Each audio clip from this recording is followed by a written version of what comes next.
Good afternoon and how are you. आज हम start करने जा रहे हैं मैथमेटिक्स क्लास 11th की। मैथमेटिक्स दो टाइप की होती हैं, एक होती है कोर और एक होती है अप्लाइड। आज हम करने जा रहे हैं कोर मैथ्स। क्लास 11th की कोर मैथ्स का सिलेबस देखेंगे। तो क्लास 11th की कोर मैथ्स का सिलेबस देखने के लिए हमें ये देखना पड़ेगा कि सबसे पहले इसमें क्या क्या आ रहा है। Class 11th math syllabus and marking strategy is 80 marks in written paper। आपका written paper जो होगा वो 80 मार्क्स का होगा। क्लास 11th मैथ्स की बात चल रही है, कोर मैथ्स की। उसमें जो आपका written पेपर होगा वो 80 मार्क्स का होगा और आपका इंटरनल असेसमेंट से मार्क्स जाएंगे 20। तो इंटरनल असेसमेंट यानी कि स्कूल से 20 मार्क्स जाएंगे और 80 मार्क्स का आपका पेपर होगा, written पेपर। ओके, आगे देखते हैं unit wise distribution of marks. देखिए, अलग अलग यूनिट्स होते हैं, मैथमेटिक्स में भी अलग अलग यूनिट्स हैं। 5 यूनिट्स हैं। पहला यूनिट है सेट्स एंड फंक्शंस जो 23 मार्क्स का है। ओके, पहला यूनिट है सेट्स एंड फंक्शंस जो 23 मार्क्स का है।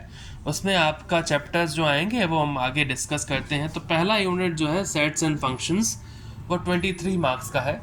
उसके बाद दूसरा यूनिट जो है वो है अलजेब्रा का जो 25 मार्क्स का है। कितने मार्क्स का है? 25 मार्क्स का है। उसके बाद तीसरा यूनिट आता है कोऑर्डिनेट ज्योमेट्री। कोऑर्डिनेट ज्योमेट्री आपका है 12 मार्क्स का, 12 मार्क्स का। इसके बाद जो यूनिट आता है वो आता है कैलकुलस, वो है 8 मार्क्स का। अब ये जो कैलकुलस है ना वो क्लास 12th में बहुत ज़्यादा मार्क्स का आता है, मोर देन 30 मार्क्स का होता है कैलकुलस, ठीक है ना। जिसमें आपने सुना होगा डिफ्रेंसिएशन करना, इंटीग्रेशन करना और इसकी एप्लीकेशन लगाना हर एक जगह पे। तो ये वहाँ पे एक बड़ा टॉपिक है, लेकिन यहाँ पे क्योंकि इंट्रोडक्शन पार्ट है, इंट्रोडक्टरी पार्ट है, तो सिर्फ 8 मार्क्स का है, इससे ज़्यादा का नहीं है। पांचवा यूनिट है स्टैटिस्टिक्स एंड प्रोबेबिलिटी। देखिए, स्टैटिस्टिक्स और प्रोबेबिलिटी आप क्लास 8 से पढ़ते हुए आ रहे हो, 8वीं क्लास से पढ़ते हुए आ रहे हो। यहाँ पे जो स्टैटिस्टिक्स और प्रोबेबिलिटी है वो थोड़ा सा एडवांस लेवल का है, और यहाँ का जो स्टैटिस्टिक्स और प्रोबेबिलिटी आप सीख जाएंगे अच्छे से तो 12th क्लास में आपको ज़्यादा प्रॉब्लम नहीं पड़ेगी, क्योंकि 12th क्लास में जो प्रोबेबिलिटी वाला पार्ट आएगा वो थोड़ा सा टफ है इससे, और उसका बेस यहीं से ही बनता है। तो देखिए, 5 यूनिट्स हैं। सेट्स एंड फंक्शंस है पहला यूनिट 23 मार्क्स का, दूसरा यूनिट अलजेब्रा 25 मार्क्स का, तीसरा यूनिट कोऑर्डिनेट ज्योमेट्री जो है 12 मार्क्स का, चौथा यूनिट है कैलकुलस जो है 8 मार्क्स का, और पांचवा यूनिट है स्टैटिस्टिक्स एंड प्रोबेबिलिटी जो है 12 मार्क्स का। देखिए, ये सारे रिटन के मार्क्स कितने आ गए? 80, और इंटरनल असेसमेंट के मार्क्स अगर ऐड कर दूँ 20 मार्क्स, तो टोटल हो जाएंगे आपके 100 मार्क्स। टोटल 100 मार्क्स का पेपर आपका आएगा, 100 मार्क्स में से आपकी मार्किंग होगी, ठीक है। आगे बढ़ते हैं, हम यूनिट्स को देखते हैं कि कौन सी यूनिट्स आपकी आएंगी और उसमें क्या क्या चैप्टर्स आएंगे। ओके, देखिए, सबसे पहला हमने पढ़ा था यूनिट नंबर 1 जो था सेट्स एंड फंक्शंस। 23 मार्क्स का है। इसमें चैप्टर नंबर 1 आएगा सेट्स, चैप्टर नंबर 2 आएगा रिलेशंस एंड फंक्शंस, और चैप्टर नंबर 3 आएगा ट्रिग्नोमेट्रिक फंक्शंस। एक बात ध्यान रखिए, ये जो भी मैं बता रहा हूँ वो CBSE क्लास 12th या RBSE क्लास 12th दोनों के लिए है, sorry 11th। CBSE class 11th, let me rectify my self, और RBSE क्लास 11th दोनों के लिए है। और जो बुक यूज़ की जा रही है वो NCERT है। हम पढ़ेंगे NCERT, ओके, हम पढ़ेंगे NCERT। ये सारा जो भी सिलेबस में बता रहा हूँ वो NCERT में से, क्योंकि ये चैप्टर नंबर्स NCERT के ही हैं। RD शर्मा में चैप्टर नंबर्स अलग हैं, क्योंकि वहाँ पे कुछ टॉपिक्स को भी एज ए चैप्टर बना दिया गया है। तो RD शर्मा और RS अग्रवाल की बात नहीं कर रहा हूँ मैं यहाँ पे मैं बात कर रहा हूँ NCERT की। तो NCERT के हिसाब से chapter number 1 sets, chapter number 2 relations and functions, chapter number 3 trigonometric functions, ये आपके सेट्स एंड फंक्शंस के यूनिट का चैप्टर है और 23 मार्क्स के हैं। इसके बाद यूनिट नंबर 2 है अलजेब्रा जो है 25 मार्क्स का। उसमें चैप्टर नंबर 4 जो था पहले आया करता था, लेकिन वो अब हट गया, मैथमेटिकल इंडक्शन वो हट चुका है। आपके सिलेबस में नहीं है क्लास 11th में। मैथमेटिकल इंडक्शन एक चैप्टर हुआ करता था, बहुत इजी चैप्टर था, बहुत अच्छा चैप्टर था, मार्क्स को गेन करने का चैप्टर था। 4 मार्क्स का क्वेश्चन वैसे ही आ जाता था उससे, तो वो अब नहीं है। 4 मार्क्स वैसे ही समझ लो आ जाते थे बच्चों के, बट वो चैप्टर अब नहीं है। और एक पेज का चैप्टर था, मतलब आपके बुक में भी होगा वो चैप्टर, अभी है एनसीईआरटी में है, 1 या 2 पेजेस का चैप्टर है बस, ख़त्म, उससे ज़्यादा पेजेस नहीं उसमें। बहुत ही अच्छा चैप्टर था बट वो हटा दिया गया, ठीक है। तो उसकी जगह पे हम नेक्स्ट पढ़ते हैं चैप्टर नंबर 5 जो था वो है complex numbers and quadratic equations. वो आपके अलजेब्रा का एक पार्ट है, इसमें से अच्छे क्वेश्चंस बन जाते हैं। लीनियर इनइक्वालिटीज़ में से भी अच्छे क्वेश्चंस बन जाते हैं। पीएनसी सबसे इंपॉर्टेंट टॉपिक है, परम्यूटेशन एंड कॉम्बिनेशन और बाइनोमियल थ्योरम। ये दोनों टॉपिक्स इंपॉर्टेंट हैं, इसमें से अच्छे क्वेश्चंस बनते हैं। और सीक्वेंसेस एंड सीरीज़, ठीक है, सीक्वेंसेस एंड सीरीज़ इसमें से भी अच्छे क्वेश्चंस बन जाते हैं, ठीक है। सीक्वेंसेस एंड सीरीज़ इसमें से भी अच्छे क्वेश्चंस बन जाते हैं, ओके। सीक्वेंसेस एंड सीरीज़ इसमें से भी अच्छे क्वेश्चंस बन जाते हैं।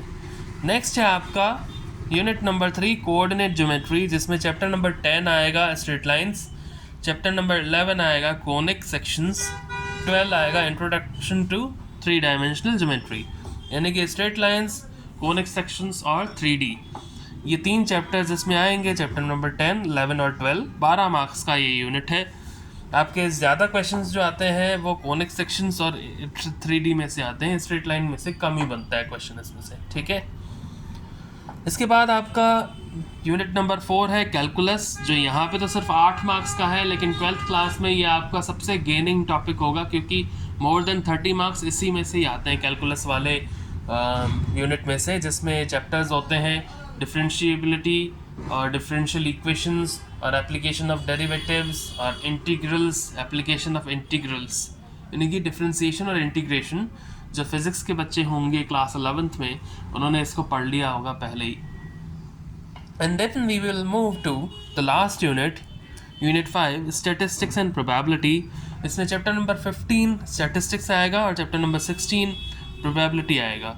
अब देखिए चैप्टर नंबर 10, 11, 12 है, 13 भी है, 14 नहीं है। 14 हुआ करता था मैथमेटिकल रीजनिंग, जिसे हटा दिया गया, आपके सिलेबस में नहीं है, इसे हटा दिया गया है, ठीक है, कोई problem.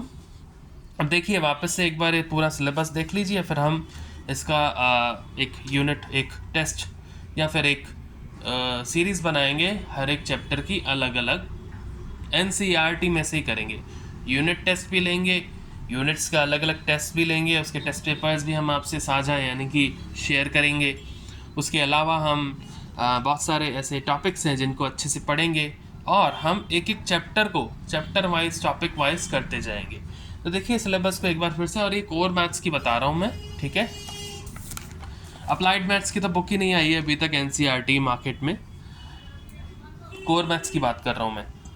Class 11th core maths syllabus, 80 marks का रिटन पेपर होगा, 20 मार्क्स स्कूल में से जाएंगे। पहला यूनिट है सेट्स एंड फंक्शंस, 23 मार्क्स का। दूसरा यूनिट है अलजेब्रा, 25 मार्क्स का।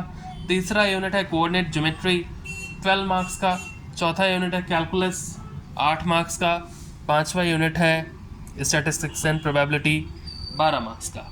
ऐसे करके ये 80 मार्क्स हो जाते हैं, और 20 मार्क्स इंटरनल असेसमेंट से जाएंगे, तो ऐसे करके 100 मार्क्स टोटल हो जाएंगे आपके, ठीक है।